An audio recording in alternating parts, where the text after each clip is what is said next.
Welcome to the High Adventure Scouting Podcast. This is the source for all things high adventure for scouts, scouters, and anyone else interested in promoting high adventure trips for our youth. You can find all kinds of great high adventure options for your scouts at highadventurescouting.com. We are constantly updating the list of cool trips, and we want your input on your best trip.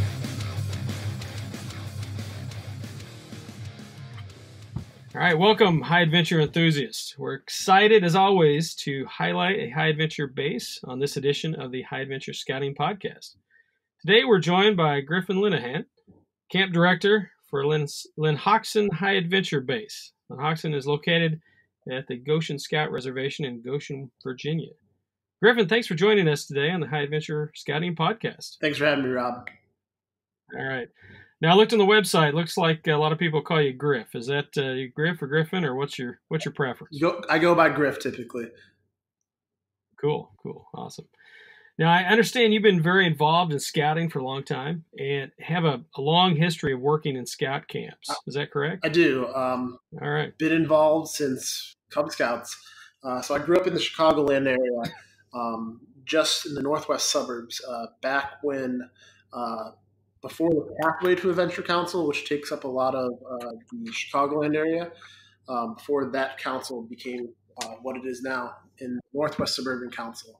And I was in Cub Scouts, kind of got uninvolved in Cub Scouts for a little bit, and then I rejoined into Boy Scouts, and that started my scouting career, mostly through summer camps. I made Eagle, thankfully. That was a really big accomplishment for myself, but ever since then, ever since graduating college, I've worked at Boy Scout camps all over the country.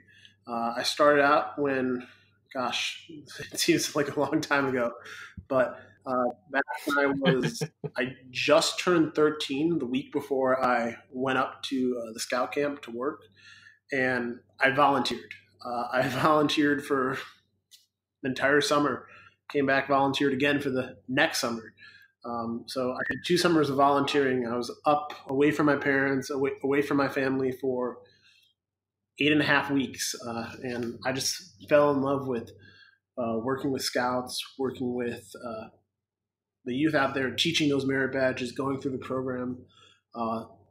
After I left that Boy Scout camp, which was Nap-One Adventure Base in Wild Rose, Wisconsin, I did a little bit of a tour, volunteered at a few Boy Scout camps across the country. Then I eventually ended up working out at Philmont for quite a bit of some time. And I actually, I was in the backcountry department. So I worked quite a bit with the Mountain Man programs out there, the Wild West town known as Poneal. That's a big favorite for everyone. And additionally, I worked my way up and I was on the backcountry administration out there. Following that, I was planning on retiring, so to say, from my summer career of working at a Boy Scout camp because I graduated college and I thought, okay, have to move on with my life a little bit. I was involved in Scouts through college because I was part of Epsilon Tau Pi. Epsilon Tau Pi is the National Eagle Scout fraternity. So I went to the University of Dayton for my undergraduate degree. I was the president for Epsilon Tau Pi, the Alpha chapter at the University of Dayton. And from there, I actually became the Midwest Regional Director for the National Eagle Scout Fraternity. So I helped with different chapters all throughout the Midwest. But again, like I was saying, I was planning on retiring from my summer career, so to say. But a buddy of mine from college, he was actually the Associate Reservation Director. Good guy by the name of Matt Hansen. He recruited me and he said, "Hey, come on out. We have this high adventure program. We think it'd be a good fit for you." And long story short, I ended up driving up into Goshen, Virginia, and that was 3 years ago, and I haven't left since. Must be a good place. I enjoy my time there. That's great. Well, I wanted to give everybody an overview of kind of your background and where you come from and what your experiences have been in the past. And, the purpose of this podcast is really to give listeners a little more information about your program offerings and yourself. I'm sure many outside your regional area don't know much about your programs. Being from the Midwest, where I'm from and where I'm at right now, I'd never heard of this particular high adventure program, and I think this is it looks like some great options, and so we jump right in and kind of talk about the programs and see what you guys offer. So what kind of programs are offered as a part of the high adventure base? Well, we got quite a bit. So like you said, we're part of Goshen Scout Reservation, which is part of the National Capital Area Council. We're located on 4,500 acres, and around that property, we have 3 different Boy Scout camps. We have 2 Cub Scout camps, and 1 high adventure base, which is Lenhok'sin High Adventure. Um, Within that property, we have a 450-acre lake. That's a private lake.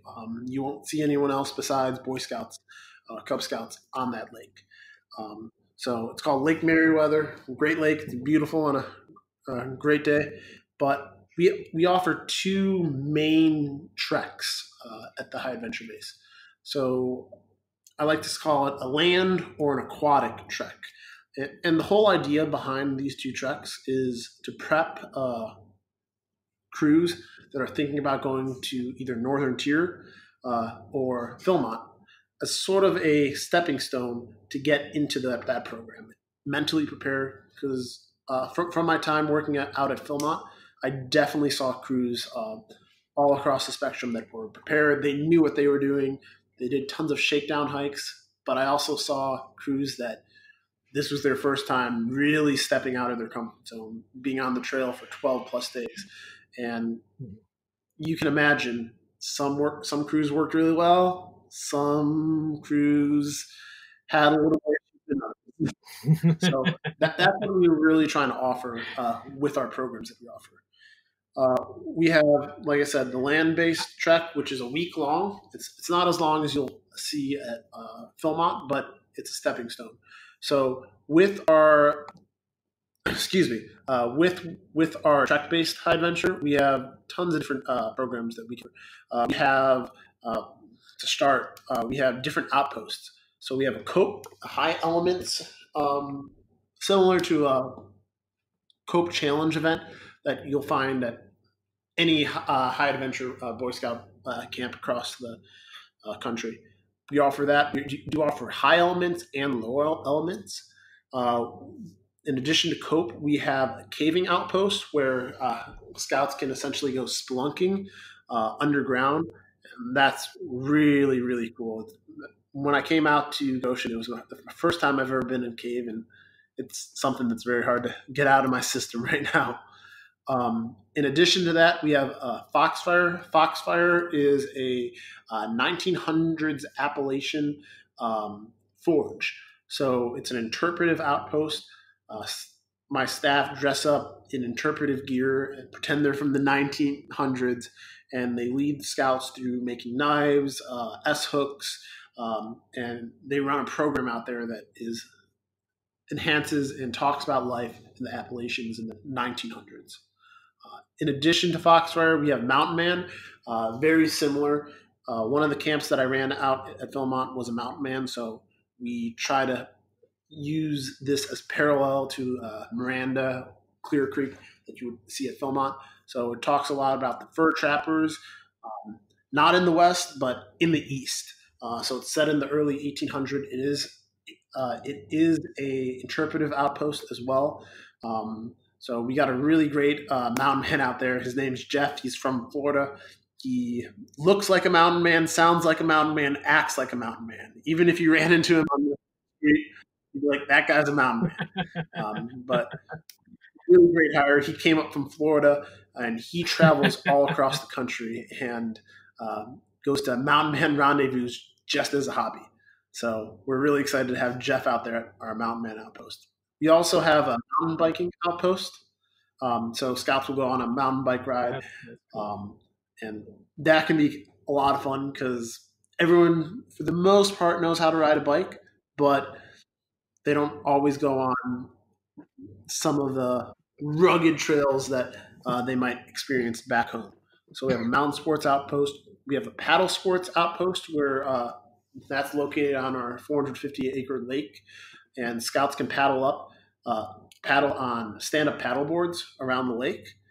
Scouts can also use kayaks and kayak along the lake. They can go swimming. They can play beach volleyball.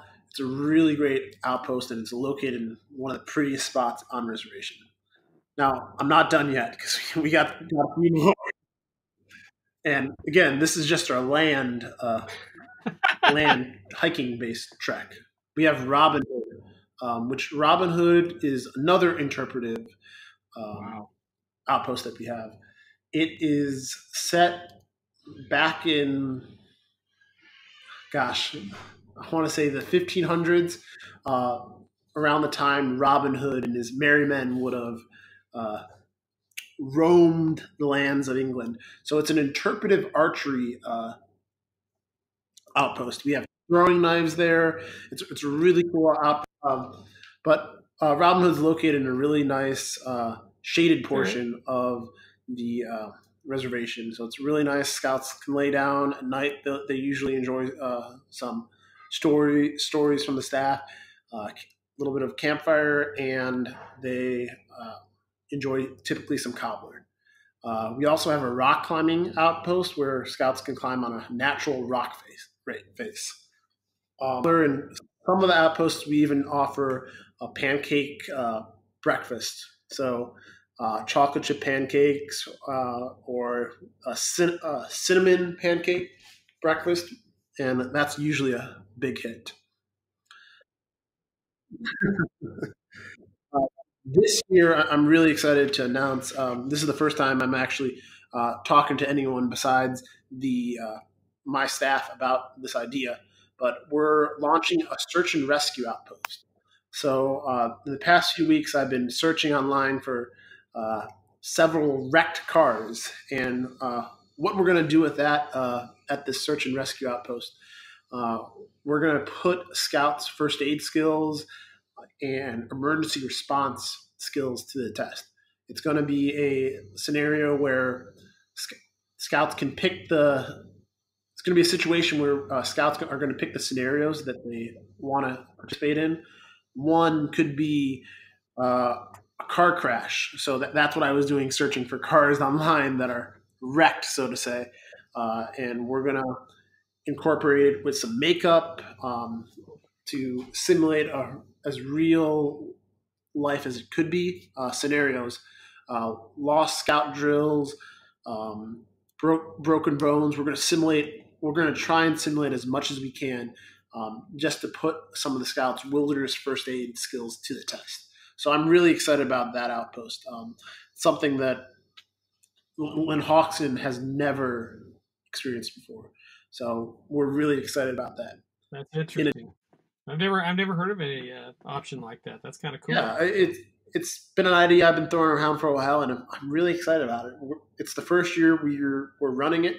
Back in the 70s, Lenhok'sin ran something similar, but not on the scale that it is right now that we're planning. So we're really excited about it, and we're just seeing where it can go.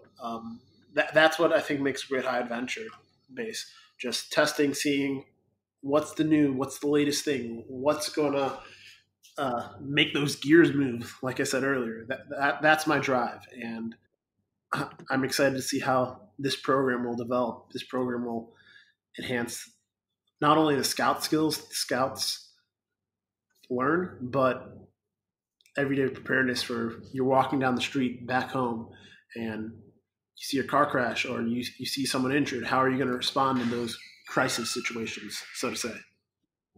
Oh, absolutely.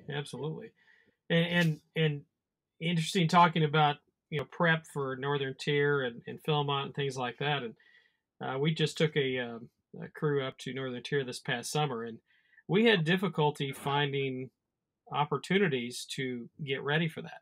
I mean, how many ways can you get out on a lake and how many times can you? So that's cool. You around the lake, yeah. Yeah, we had difficulty preparing for that, so it took a couple of days to really get comfortable with everything, and that's a good way to do that, because that's a long trip, It is. and when you're out on the up the boundary waters, or even just a boundary waters trip itself outside of Northern Tier, they're both just as difficult. So that sounds like a cool option. That's neat. So, um, is the high adventure base, is that a part of? Are all these a part of the regular camp? And or is it separate from the camp, or is it part of the camp, or what's the makeup So of? we have our own base camp located on Goshen Scout Reservation.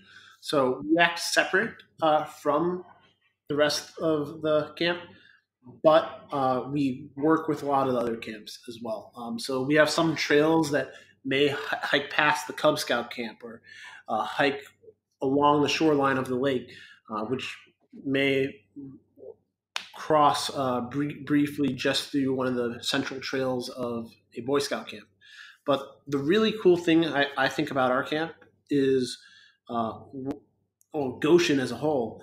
We're located in the George Washington National Forest. So we I hate to say another program. I know what you're thinking, Rob, but another program that we have is a primitive night. So scouts can go and hike into the George Washington National Forest. One of the first days that scouts get there, they will plan their route. This is similar when you get here. You'll go through the standard med checks, sort of a round robin to make sure you know what you're doing when you're on the trail. So you're not going out there blind. But scouts will plan their itinerary. They'll look at the map. They'll say, okay, I need to go from point A to point B. I need to go from the Robin Hood outpost to the Mountain Man outpost. How am I going to get to and from those locations? And they'll look at all the trails. At that point, we'll update them on any water conditions. We'll update them on trail conditions. Hey, this trail up here, it's not the best. A storm came through and knocked a bunch of trees down, so you don't want to take this one. You want to take this route. But within that, scouts can actually plan to hike off property into the George Washington National Forest trails through the U.S. Forest Preserve. So that's a really great partnership and a really great opportunity for scouts to get off the grid, so to say. That sounds cool. Yeah. We all know the major high adventure bases around the country, and they offer some awesome programs. Have you been searching for a cool alternative from your typical high adventure trip? As a scout leader, I want to give our scouts some great alternatives. You need to check out highadventurescouting.com. You'll find information on over 30 different council high adventure bases in 24 states. Maybe you're looking for a do-it-yourself option and need some ideas. Maybe you've taken a great trip and you want to share your good fortune with your fellow scouts and scouters. Just send us the details and we'll publish your trip. Whatever your interest, highadventurescouting.com is the one-stop shop for all things high adventure. That's highadventurescouting.com. Do many units come to one of the traditional summer camps and have boys that want to be a part of the high adventure program during that week, or do you see more just standalone crews from a troop come and do these programs, or a little of all? Well, I'd say we see a little bit of both. We definitely have our fair share of crews that part of their crew, so to say, the younger scouts, go to Camp Bowman, Camp Olmsted, or Camp Marriott, which is one of our Boy Scout camps. But we also do see we have a lot of crews that have part of their crews attend one of our Boy Scout camps and send their older scouts to us at the High Adventure Base. You see a lot of that. We also do have a lot of crews that will just come to us that have never been before. This past year, we had a crew from South Carolina come up and use us as a prep for Philmont, and it was really great to see them. They found us online through social media posting, and they did some research. We talked to them, and they decided, hey, I want to come up to Lenhok'sin, see what it's all about. So they came, they had a blast, and they're looking forward. I was talking to one of the scoutmasters a few weeks ago. He sent me an email, and he just said, "Thank you so much for being there, being very supportive, and getting us into a shakedown hike before we hit the trail next summer at Philmont." So we get a lot of variety in the crews that we see. That's awesome. Now, with that, is there a minimum or maximum size for, let's say, a crew wanted to come out and do like the troop you were talking about? Is there a minimum or maximum size that you need to look at? There is. So ideally, we would like in between 8 to 12. That's the ideal size of a crew we'd like. We can make some accommodations here or there. If that's the case, I'd ask the crew just reach out to us directly. We had one crew this past year from West Virginia, if I'm not mistaken, and they brought, I want to say 25 boys, 25 participants. I'm sorry, Wow. and Right. they wanted to hike together and be at the same outposts together, which is perfectly fine. But we had to sit down with them and say, "Hey, this is not ideal for the trails, because when taking a crew that size into account, we're also looking at the conditions of our trails. We're looking at leave no trace quite a bit, being the scouters that we are, and a crew of 25 scouters hiking along, that unfortunately doesn't really bode well for the trail or bode well for following LNT principles. So we made sure they hiked separately and they could camp together at night. So we see, Right. Right. I can understand that. That's a big group to it manage was too. a So pretty fun scheduling fiasco. Organizing, as I call it. Organized. We yeah, we've done that with our troop before, and it's just too many to manage. So we split them up into like Philmont, 8 to 12. That's kind of the perfect size. So now, I obviously you said that there's troops that will come and they'll have their older boys come to you guys, part of high adventure area. So I'm guessing that's more. We consider that provisional, but so you can kind of put them into a particular crew together with other boys, right? Okay, cool. That's awesome. Where we're at, like I mentioned earlier, we would have never thought of coming out that direction. But what's the geographic makeup of the participants and people that come to your high adventure base? Do they come from regionally on the East Coast, or do you see I'd say typically from the East Coast. A lot of West Virginians, a lot of North Carolina, Kleinens, people from North Carolina. Yeah, I don't know what you call them. I'm sure I'll get some suggestions. Let me know, please. That's why I teach science, not social studies. But we get a lot of a few crews from Pennsylvania, but majority Virginia, the DC area, Maryland. We get a lot of crews from that area. This summer, which was pretty exciting, Goshen Scout Reservation actually had about 9,000 Germans come from Germany. Yeah. Oh Talk about the scheduling nightmares that I was talking about earlier a little bit. It worked out, but because of the World Scout Jamboree being at the summit, which just down the road, we were kind of a staging area. So we had about 9,000 Germans. So that might have been a little further than you might have imagined, but. Well, I can understand with the World Jamboree being not that far away, so that's or at least closer than Germany. So now, if units want to reserve, spots, how early do the typical units or scouts reserve spots with the high adventure Typically, program? around January is when we see troops start to reserve um, spots based on week. Um, our early bird Right. fee registration date ends in the middle of March. So if people want to take advantage of that Okay. early bird discount for youth, uh, early March is when they need to register by. But we typically start seeing spaces Cool. fill up in January, even some in December. Okay, that's kind of what I was curious is what's the typical filling up on the date. So that's about what it is most places. So and you guys provide the tents and equipment, or do So crews have to crews do need bring to those bring with their them? tents and equipment. We provide the food.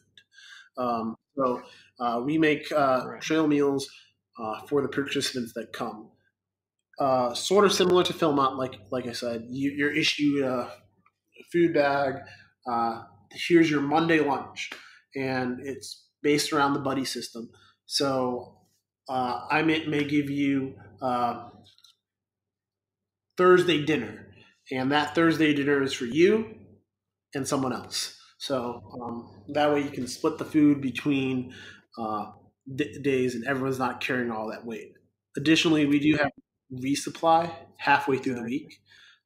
So Wednesday morning, when you leave your outpost and you arrive at your outpost for the night, your food from Thursday lunch to Friday dinner will be with you at the outpost you arrive for that particular night. Now I did see that you've got some really interesting, unique awards, like a patch that you can only get by going through one of the uh, the treks, kind of like Philmont or Northern Tier or some of the other places. So that's kind of cool. We have several awards. We have the Lenhok'sin High Adventure patch. If you complete a trek at Lenhok'sin, whether it's the river trek or the hiking trek, you get the Lenhok'sin patch. We have the Trailblazer award, and that's we have various requirements for that, but it's for those crews that are very committed to hiking and staying on the trail and not taking as many of the leisure opportunities that you may encounter while hiking around a scout camp, such as visiting the trading post at a Boy Scout camp and refueling on slushies. So that Trailblazer award is we have the Big Butt award. I was going to Um, ask about that. I think that's I'd love to get that one just to have it. So it is a award that we give for scouts and crews that hike a mountain called Big Butt. I'm not kidding. There is really a mountain. It's in George Washington National Forest, just off our property, called Big Butt.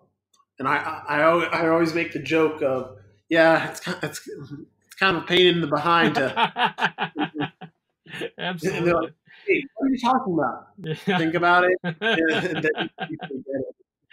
Yeah, well, But I'm sure boys or scouts and leaders alike like to go home and tell mom that they won the Big Butt Award. So that's got to be fun. So, definitely. well, I mean, you've given a lot of information. Any other cool and interesting facts about the High Adventure Base that you kind of want to share, or have you covered it all?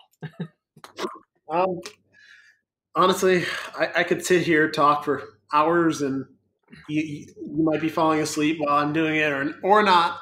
That's all right. But I'll edit it all out for everybody. So, fair enough. Uh, but it's a really great camp. I've worked at a lot of scout camps, like I mentioned before, across the country, and I really do feel at home here. We have a really great dedicated staff, and and that if was I'm I'm sorry, that was one of my last questions about the staff, and you mentioned some of them out in the different program areas are like period people, and you've got mountain men, and are most of the staff a little bit older than the typical summer camp staff?